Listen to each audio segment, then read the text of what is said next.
अपनी बात को शुरू करते हुए बहुजन समाज में जन्मे सभी संतों, गुरुओं और महान पुरुषों को नमन करता हूं। साथ साथ मैं भारत की महान जनता का भी धन्यवाद करता हूं कि उन्होंने लोकतंत्र की रक्षा इस बार की है। सभापति महोदय, पिछले 10 सालों में सरकार की नीतियों के कारण गरीब और गरीब हुआ और अमीर हुआ है, यानी गरीबों और अमीरों के बीच फासला बढ़ गया है। सारे देश की संपत्ति को चंद अमीरों के हाथ में दे दिया गया है। ये हमारे संविधान की मंशा और समतावादी समाज के लक्ष्य के खिलाफ है। अतः हमारी नीतियां गरीबों के पक्ष में भी होनी चाहिए। जातिगत जनगणना, SC, ST, OBC यानी कि जो बहुजन समाज के लिए आज जीवन मरण का प्रश्न है, इसके बारे में कोई बात बजट में नहीं की गई है। इसके बाद जनसंख्या के अनुपात में बहुजन समाज को सभी क्षेत्रों में हिस्सेदारी मिलनी चाहिए, तभी बाबा साहब अम्बेडकर का जो सपना है समतामूलक समाज का, वो पूरा होगा। महोदय, एक ऐसा विकसित भारत है जिसमें आज भी सफाई कर्मचारी को पक्की नौकरी नहीं मिल रही है और उसको गटर में उतरने के लिए मजबूर किया जा रहा है। उनके लिए कोई अलग से बजट नहीं है। बजट बन सकता है अगर सरकार चाहे। SC, ST को जो सब प्लान मिलता था, SPC का जो पैसा मिलता था, वो बजट से हटा दिया गया है। साथ साथ देश के स्तर पे आशा, आंगनबाड़ी, भोजन माता, ग्राम सेवक, PRD जवान, होमगार्डों के मानदेय में बढ़ोतरी नहीं हुई है। ऐसा कुछ भी नहीं दिख रहा है कि उनके जीवन में खुशहाली आ जाए। इनका मानदेय बढ़ना चाहिए। विधवा, वृद्धा, विकलांग पेंशन प्रत्येक महीने 500 रुपए से बढ़ाकर 5000 रुपए की जानी चाहिए, क्योंकि महंगाई बढ़ रही है। देश में प्रधानमंत्री जन कल्याण योजना के तहत SC, ST, OBC और मुस्लिम को कितने घर दिए गए, इसका कोई आंकड़ा सरकार के पास नहीं है। देश में इसी तरह SC, ST, OBC के लिए कितने परिवारों को शौचालय की व्यवस्था कराई गई। आज भी सिद्धार्थनगर जैसे जिले और तमाम जिले जो हैं, वहाँ शौचालय की व्यवस्था नहीं है। इस पर ध्यान देना चाहिए। देश भर में SC, ST, OBC के जो रिक्त पद पड़े हुए हैं, बैकलॉग भरना चाहिए। सरकार ने कुछ नहीं कहा। ये कैसी विश्व की 5वीं अर्थव्यवस्था है जिसमें आज भी SC, ST पे अत्याचार हो रहा है, महिलाओं के साथ रेप हत्या हो रही है। NCRB का डाटा पढ़ेंगे तो खून के आंसू रोने पड़ेंगे। युवा बेरोजगार है, सड़कों पे 80 करोड़ लोगों को 5 किलो राशन में जीवन यापन करना पड़ रहा है। जो बजट SC, ST को मिलता है, मेरे दाएं तरफ जो साथी बैठे हैं उनको बुरा लगेगा, कर्नाटक में 14,732 करोड़ रुपए इन्होंने दूसरी योजना में लगा दिए और मध्य प्रदेश में आपने 95 करोड़ रुपए जो है दूसरे बजट में लगा दिए। हमारा जो मिलता है उसको तो मत छीनो भाई। MSP की लीगल गारंटी कोई बात नहीं हुई है। किसानों को जो 6,000 रुपए मिलते हैं उसको बढ़ा के 12,000 रुपए करना चाहिए और फसल बीमा जो है उसका सारा प्रीमियम सरकार भरे, किसानों पर बोझ ना लगे। रिजर्वेशन ही प्रमोशन में लागू नहीं किया गया, पुरानी पेंशन को बहाल नहीं किया गया, इस पर चर्चा नहीं हुई। देश में मनरेगा समेत न्यूनतम मजदूरी की दर 700 रुपए होनी चाहिए। समान काम समान वेतन पॉलिसी लागू होनी चाहिए। जो रसोई की चिंता करते हुए 500 रुपए प्रति सिलेंडर से ज्यादा के दाम नहीं होने चाहिए, जो महिलाओं को राहत मिल सके। बिजली के दामों में भी कमी होनी चाहिए। बेरोजगार युवाओं को 5,000 रुपए भत्ता मिलना चाहिए, जो बेरोजगार युवा जो है अपनी पढ़ाई या अपना खर्चा उठा सके। मैं अपने क्षेत्र के विषय में महोदय आपसे कहना चाहता हूं कि पश्चिम यूपी में नगीना में एक एम्स बनना चाहिए, एक IIT बननी चाहिए, एक IIM बनना चाहिए। नगीना लोकसभा में उद्योग धंधे लगने चाहिए। नगीना की कताई मिल जो है उसको पुनः शुरू कराना चाहिए। RRTC जो योजना है सरकार की, उसको मेरठ से आगे बढ़ाकर मुजफ्फरनगर, सहारनपुर से नजीबाबाद, नगीना होते हुए उसको नगीना तक ले जाना चाहिए। साथ साथ नजीबाबाद से मुंबई के लिए एक ट्रेन चलनी चाहिए और नगीना, श्योरा, किरतपुर में रेलवे के ओवरब्रिज बनने चाहिए।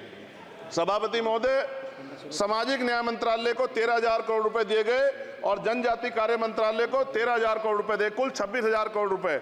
जो कुल बजट 48.20 लाख का लगभग 0.54% है, जबकि हमारी संख्या 25% से ज्यादा SC, ST की और बहुजन समाज की मिलाओगे तो 85% से ज्यादा है।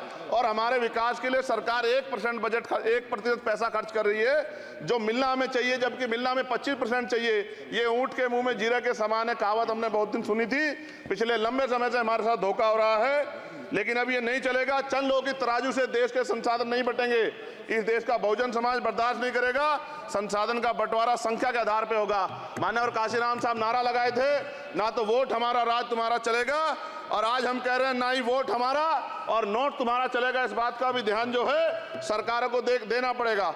आपके माध्यम से सरकार से मेरी एक मांग है, सरकार इस योजना का लाभ भी अपने आप ले ले, सरह भी ले ले कि 1 लाख रुपए सालाना बहुजन समाज के अत्यंत गरीब परिवारों को दे। 10 लाख करोड़ रुपए खर्च होंगे, लेकिन इस 1 लाख रुपए की योजना से एक झटके से एक परिवार गरीबी की रेखा से ऊपर आएगा और इनके बच्चों को कुपोषण खत्म होगा, अच्छी शिक्षा मिलेगी, महिलाओं को सम्मानजनक जीवन मिलेगा और इससे वास्तव में सबका साथ सबका विकास का नारा सार्थक होगा। अगर प्रश्न ये होगा कहां से आएगा, तो उसका जवाब ये है कि जब अमीरों का 16 लाख करोड़ रुपए माफ हो सकता है, कॉर्पोरेट टैक्स का घटाकर लाखों करोड़ रुपए का चुना सरकारी खजाने को लगाया जा सकता है, पेट्रोल डीजल के दाम 10 गुना एक्साइज ड्यूटी बढ़ाई जा सकती है, तो गरीबों को सरकार पैसा क्यों नहीं दे सकती। महोदय, समय आ गया है, अब निजी क्षेत्रों में आरक्षण की व्यवस्था होनी चाहिए, SC ST OBC को निजी क्षेत्रों में आरक्षण मिलना चाहिए।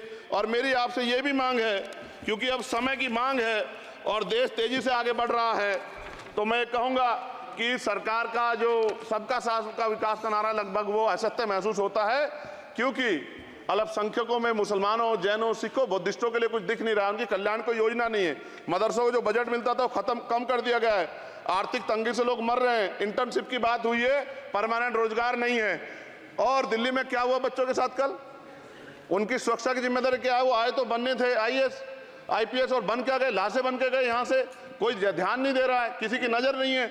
साथ साथ मैं आपसे ये भी आग्रह करूंगा कि हम ग्रामीण क्षेत्रों से आए लोग देश से बड़ा प्रेम करते हैं और हम ये महसूस करते हैं कि सरकारें हमें सुनेंगी, सरकारें हमारे बारे में सोचेंगी, लेकिन ऐसा महसूस हो जाता है आज़ादी के 75 साल बाद, और जिसको अमृत काल कहा जा रहा है, आज भी SC ST OBC के लोगों पर अत्याचार हो रहा है। अभी 2 दिन पहले गोली से उड़ा दिया गया गाजियाबाद में और राजस्थान में गर्दन काट दी गई। ये घटनाएं देख के डर लगता है, घर से निकलते हुए भी कि आने घर वापस लौटेंगे नहीं लौटेंगे। तो मेरा सरकार से आग्रह है, अगर आज़ादी के 75 साल बाद भी हमारी हत्या हो रही है, तो हमारी मां को भी दर्द हुआ होगा जब उसने हमें पैदा किया होगा, हमारी बहनों को भी हमारे खोने का दर्द होता होगा। कैसी कानून व्यवस्था है आपकी, सब कुछ है आपके पास, फिर भी जो है महिलाओं पर रेप नहीं रोक पा रहे हो, हत्याएं नहीं रोक पा रहे हो, गरीबों, दलितों, पिछड़ों, किसानों, मजदूरों की जान नहीं बचा पा रहे हो। किसान सुसाइड कर रहा है, नौजवान सुसाइड कर रहा है, और बड़ी बड़ी बातें होती हैं, इधर भी अच्छे लोग हैं, इधर भी अच्छे लोग हैं, लेकिन अच्छाई तब होगी जब जमीन पे भी कुछ काम दिखाई देगा। और जमीन पे महोदय कोई काम दिखाई नहीं दे रहा है। जब कोई योजना की बात आती है तो सरकार हमसे मुंह मोड़ लेती है। आप बताइए, एजुकेशन का बजट कम कर दिया, हेल्थ का बजट कम कर दिया। मैं अपने क्षेत्र में गया तो आप विश्वास कीजिए, डॉक्टर नहीं है, स्कूल में मास्टर नहीं है, और कोई भर्ती ऐसी नहीं जिसका पेपर लीक नहीं होता है। तो देश किस तरफ जा रहा है और इसमें नौजवानों का भविष्य क्या है, इसके बारे में हमें चिंता करनी चाहिए। और अंत में अपनी बात को खत्म करते हुए मेरा आपसे आग्रह और आपके माध्यम सरकार से आग्रह है कि यहाँ बाहर बाबा साहब अम्बेडकर की मूर्ति लगी हुई थी, एक वो करोड़ों लोगों की आस्था से जुड़ा विषय है, और आप विश्वास करो इतना गुस्सा है उसको लेके। मेरी आपके माध्यम से मैं हाथ जोड़ता नहीं हूं, लेकिन मैं हाथ जोड़ के आपसे आग्रह कर रहा हूं कि प्रधानमंत्री जी, सरकार से हमारी आग्रह कि वो अम्बेडकर वादियों के सम्मान का ध्यान रखते हुए, उनके जो है दिल की पीड़ा को समझते हुए, उनके दर्द का ध्यान रखते हुए उस मूर्ति को पुनः स्थापित करा दीजिए। अगर इसमें कोई राजनीतिक कारण अलग बात है, लेकिन मैं कंक्लूड कर रहा हूं। मगर मैं आपसे कहना चाहता हूं, इसमें बहुत गुस्सा है। जिस दिन अम्बेडकर वादी गुस्सा हो जाएगा, वो फिर इस सरकार को जो 24 में आ गई है, वो आने वाले चुनाव में ऐसा सबक सिखाएगा कि दोबारा पलट के नहीं देख पाओगे। तो मैं आपका धन्यवाद करता हूं।